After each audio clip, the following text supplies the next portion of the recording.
ముందుగా ఆదివాసీ ఛానల్ మిత్రులకు నా యొక్క నమస్కారాలు. నా పేరు పాంగి విష్ణువర్ధన్. మాది గొచ్చారి గ్రామం, గూడ పంచాయతీ, ఉక్కుంపేట మండలం, మన్యం అల్లూరు జిల్లా, ఉమ్మడి విశాఖపట్నం. నేను ఒక ఎస్టీ కేటగిరీకి చెందినటువంటి డిఎస్సి అభ్యర్థిని. మెగా డిఎస్సి 2025లో నేను ఎగ్జామ్ రాయడం జరిగింది. నాకు 75.2890 మార్క్స్ వచ్చింది సార్. టోటల్ డిస్ట్రిక్ట్ ర్యాంక్ నాది 585 సార్. ఎస్టీలో నా ర్యాంక్ 35 సార్.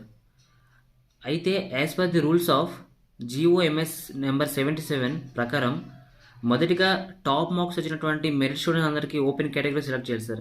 దాని తర్వాత రిజర్వేషన్ ఫిల్ చేయాలి. ఈ విధంగా చూసుకున్నట్లయితే మా ఎస్టీ కేటగిరీకి చెందినటువంటి సుమారు 8 మంది ఓపెన్ కేటగిరీకి సెలెక్ట్ అయినప్పటికీ వాళ్ళని ఓపెన్ కేటగిరీలో సెలెక్ట్ చేయకుండా మా ఎస్టీ కేటగిరీలో సెలెక్ట్ చేయడం వల్ల ఇంకో 8 మంది నష్టపోతున్నాం. అందులో నేను ఒక బాధితుడిని.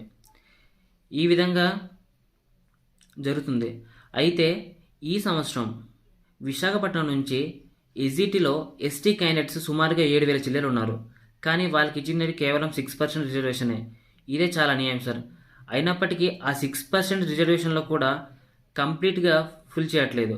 ఈ విధంగా ఓపెన్ కేటగిరీ సెలెక్ట్ అయినప్పటికీ వాళ్ళని రిజర్వేషన్ ఫిల్ చేస్తే మిగతా 8 మంది ఎంత నష్టపోతున్నాం సార్. మా 8 మందే కాదు, ఇది ఒక 8 కుటుంబాలు సార్. కాబట్టి మీరు మాకు న్యాయం చేయగలరని నమ్ముతున్నాము. Thank you so much sir.